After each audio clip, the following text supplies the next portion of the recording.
За өнөөдөр бол энэ Сүхбаатарын талбай урдах Хонготоо цэцэрлэг төрөлдөнгийн тогтчлтын ажил эхэлж байна. 2019 онд нийслэлийн засаг дарга хувийн хвшилт байсан газрыг хүчингү болгож ард иргэдийн нийт эзэмшлийн талбай болгосон.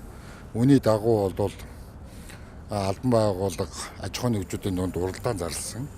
Энэ одоо цэцэрлэг төрөлдөн цаашдаа ямар хэлбэрээр ашиглах вэ? Тэр уралдаанд одоо төрүүлсэн зураг төслийн дагуу тогтчлтын ажил хийгдэхээр өнөөдөр одоо бэлтгэл ажлаа хийгдээд явж байна. Ерөнхийдөө энд бол мэдээж энэ нийслэл Улаанбаатар хотын төв талбай гэдэг утгаараа нийтийн бие засах газар, баруун зүүн талд нь 2 ширхэг нийтийн бие засах газар баригдана.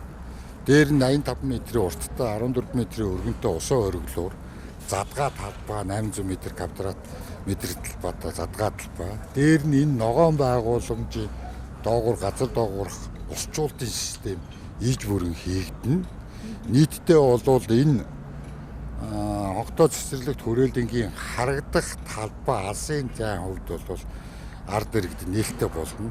За энэ цэцэрлэгжүүлэлт тогтчлтын ажил хийснээр энд Улаанбаатар хотын ард иргэд ирж аятай тухтай өнгөрөөдөг ийм боловсон одоо нийтийн эзэмшлийн цэцэрлэгт одоо хүрээлэн болох юм. Иргэдийн хувьд болохоор ганц асууж байгаа зүйл нь юу вэ гэхээр одоо байгаа цэцэрлэг төрөлнгээ сүйтгэх гээд байна.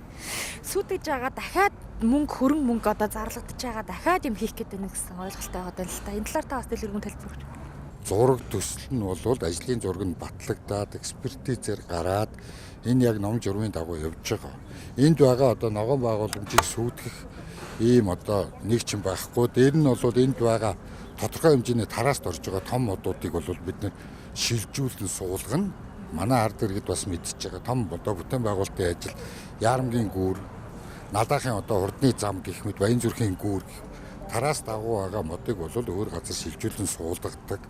Бид бол хотогчлтын газар гэдэг газар бол энэ Улаанбаатар хотын ногоон байгууламжийг арчилдаг, хамгаалдаг, ургуулдаг ийм газар учраас бол сүйдэгдэг тийм одоо газар биш ээ. Зарим нэг одоо улс төрийн өнгө аясаар юм уу эсвэл одоо зориуд одоо явуулгаар юм уу ийм нэг нийгэмд одоо нэг удлаа мессеж өгөл тарааж байна л.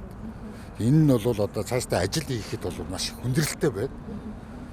Нэгдүгээрт бол бид 4 сарын 1-ээс 6 сарын 5-ны хугацаанд энэ нэг 2 сарын хугацаанд энэ одоо хаврын нэг урт өдөр энэ бүтээн байгуулалт тогтчлтын ажлыг хийж гүйцэтгэх ёстой сонжирхгүйгээр. Тэм учраас цаг хугацаатаа бид нэр бас уралдаж ажиллаж байна.